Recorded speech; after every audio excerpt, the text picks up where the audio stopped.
Batman, Batman, Batman, Batman. If you ever had the itch for the Cape Crusader, then surely Batman Gotham City Chronicles is the balm, the ointment, the E45 that will spread plastic heroes and villains into every dry pore begging for ludological release. Here is the game so big that it isn't ashamed to split itself into 2 boxes, each twice as big as Johnny Cardboard's average board game, immediately posing a problem for anyone who's thinking about taking this puppy to a game night on public transportation.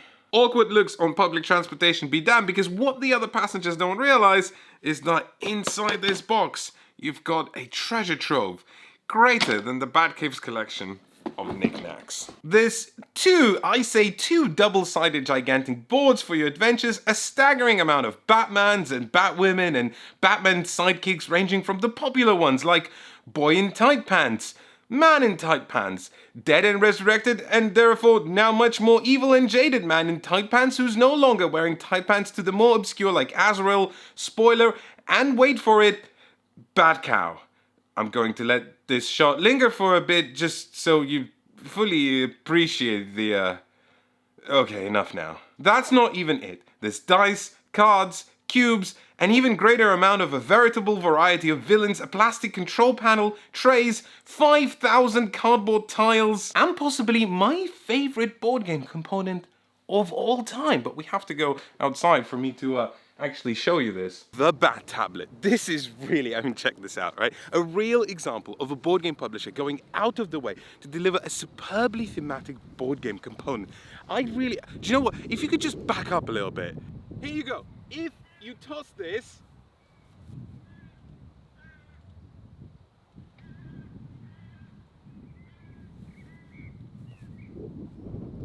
yes, Batman raised $4.4 million on Kickstarter from some folks who were hoping for some dope minis and dope gameplay, and whilst we can certainly guarantee that they delivered on the first dope, figuring out if the game about the world's greatest detective is actually any good is going to require the world's greatest board game reviewer.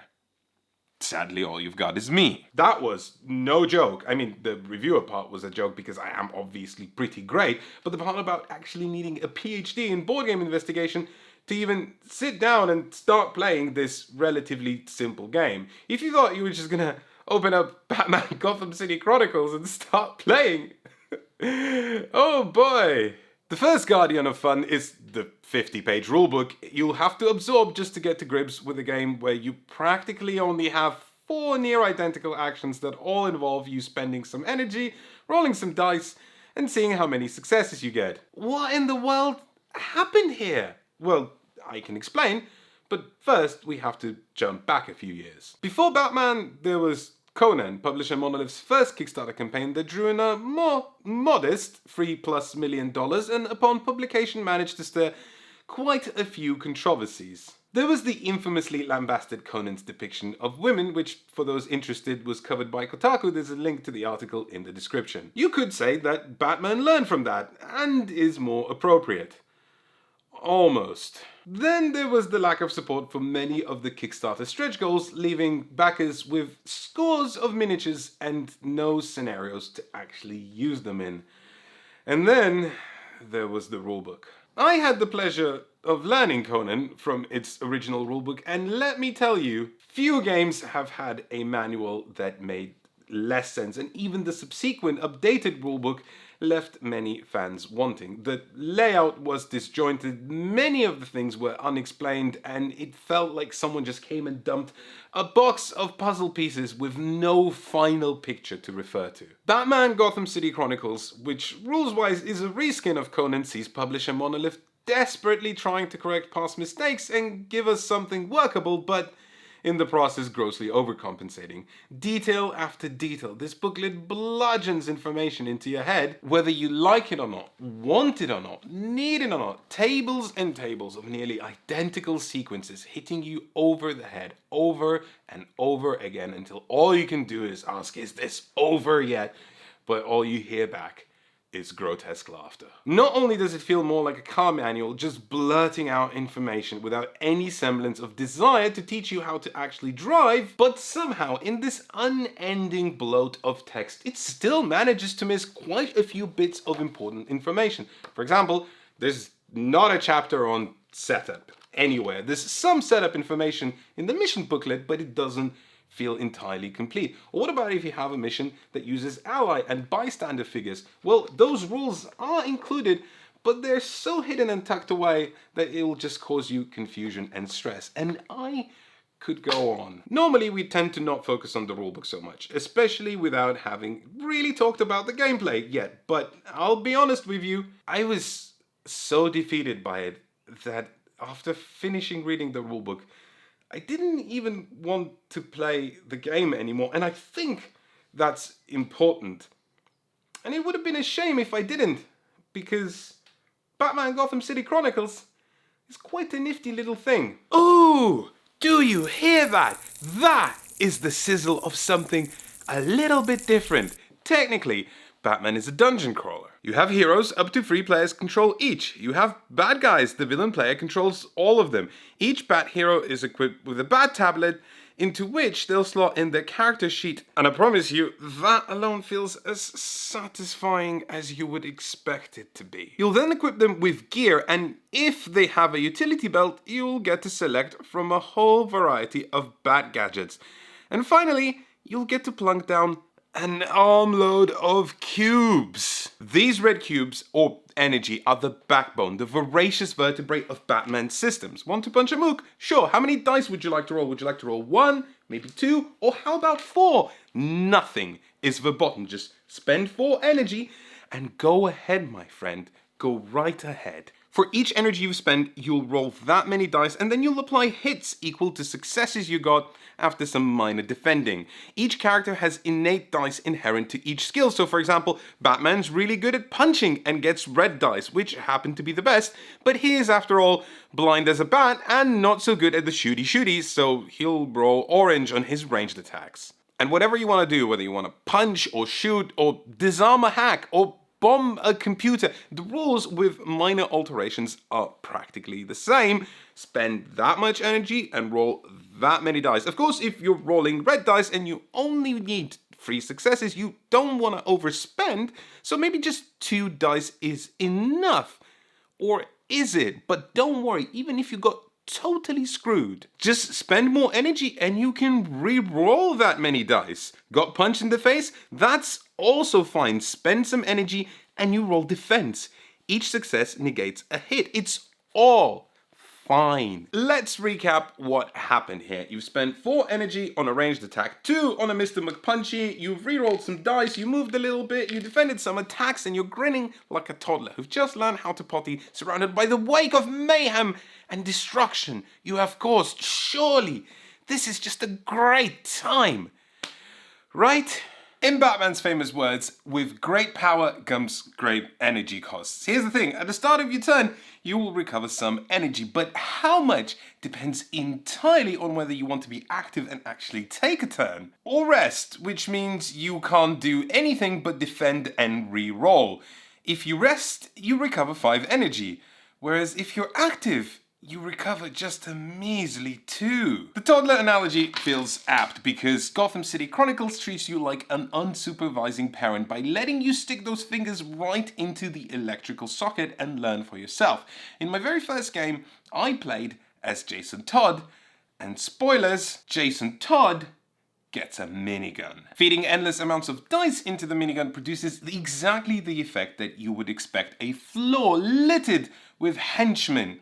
But that gives the villain player the perfect opportunity to tip back the scales, because energy isn't just your ability to do things, it is also your life points, and that paints a very big target on your head. And even just taking that minigun is a meaningful decision. You'll often find that each scenario is tipped towards the villain with swarms of creeps, cahoots, and cronies craving to tear out a little corner of the Batcape for themselves. Your objectives are often spread very far apart, movement is exceptionally costly, and feels like diving into a swimming pool filled with knives, so having this little friend right here would be tremendously helpful. But guess what? Jason Todd is already a competent sharpshooter, and a lot of your abilities have a threshold where at a certain encumbrance, you just lose them. So yeah, you can be a competent killing machine, but you will be the slow, plodding type that will have to say goodbye to abilities like leaping, kicking, swooping, and...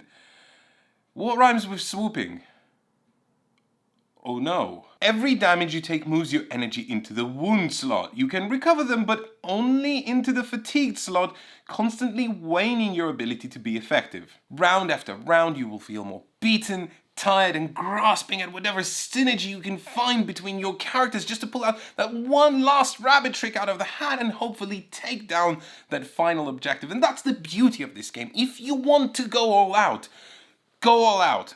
But if you do go, you go. And if the heroes get to build sandcastles, then the villain player gets to tear them apart. There isn't much of a change here apart from opposing objectives. So for example, if the heroes needed to stomp out some fires, then the villain player just wants to watch those babies burn. Analogies are hard, as it turns out. And yes, you still have energy and that same balancing act, but the choice this time is simply in which villains you activate. You could activate a thug, or you could activate burn, but each one you activate slides down what the game calls the river, and the second activation of the same character becomes prohibitively expensive. And of course, because this is such a playground, whatever you activate becomes the epicenter of action, and you want to keep activating it over and over again. No matter how hard you tip the scales, they always tip right back.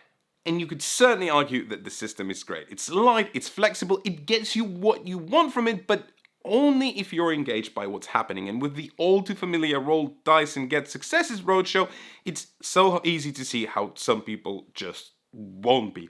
And if you are one of those people, boy will you find this system tedious. Not only will some players find Batman just too shallow, but their patience with it will likely be further aggravated by the same thing that makes it great. Want to be effective? Spend energy. You've spent your energy? Skip a turn, which wouldn't be so bad if there were more than 6 or 7 turns in any given scenario, which means that you could either have fun free times during the course of the game, or have some moderate fun 7 times in a game. And that's what board gaming is all about. Having a very moderate time.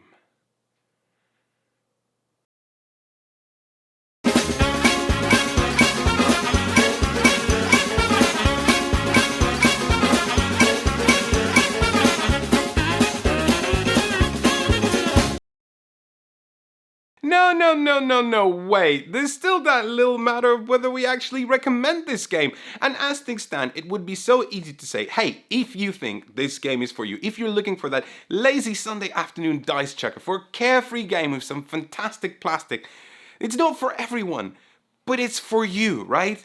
It's for you.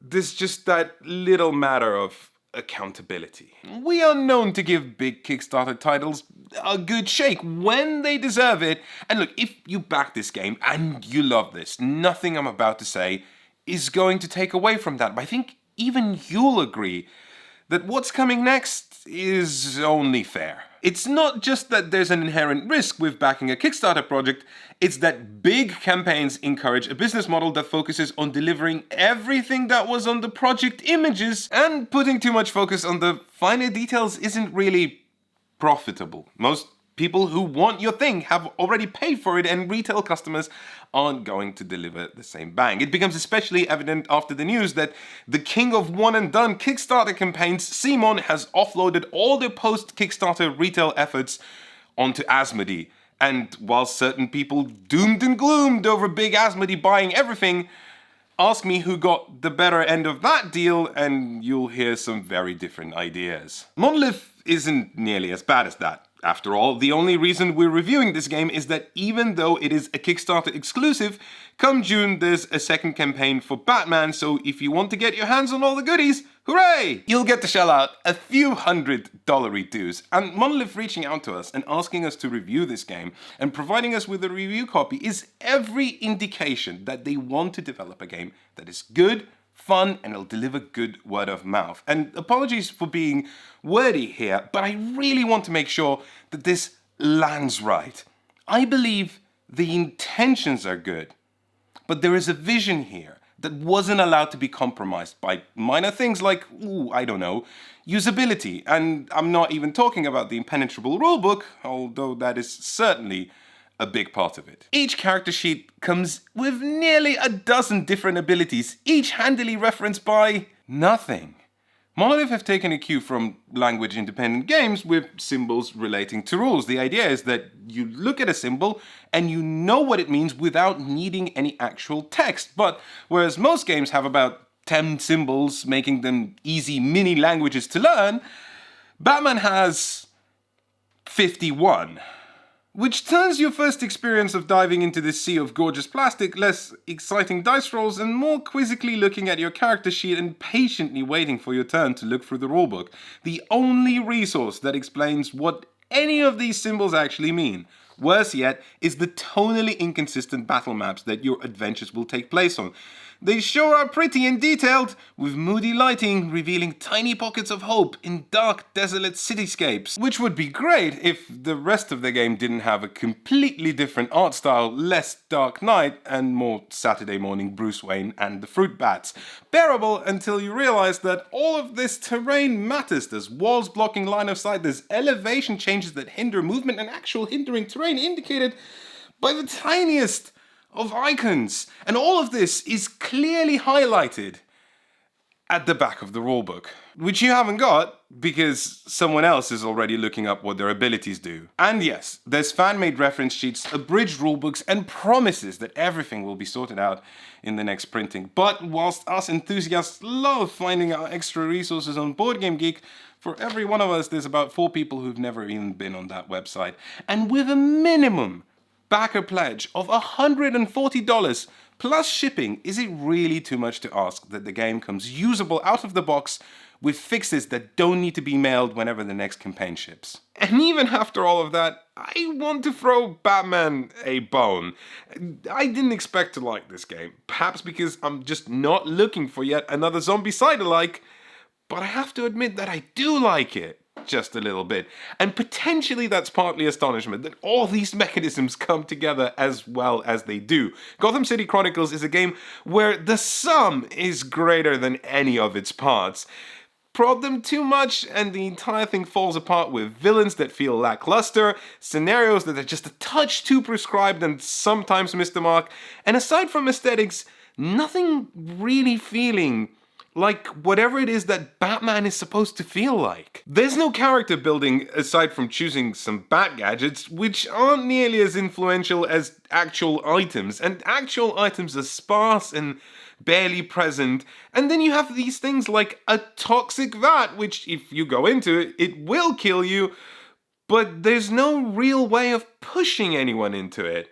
Batman as a game lacks what I love most about this genre, the sense of feeling inventive with the tools that I'm given. Which, if you think about it, Batman lacking inventiveness, that is the greatest sin. So that's where we're at. It's pretty, but it's expensive. It's fun, but it requires an inordinate amount of patience. And it's absolutely not for anyone who doesn't enjoy 3D luck cubes. And it would be a total slam dunk and a recommendation if Monolith put as much effort into development as they did into the aesthetics and the design of the game.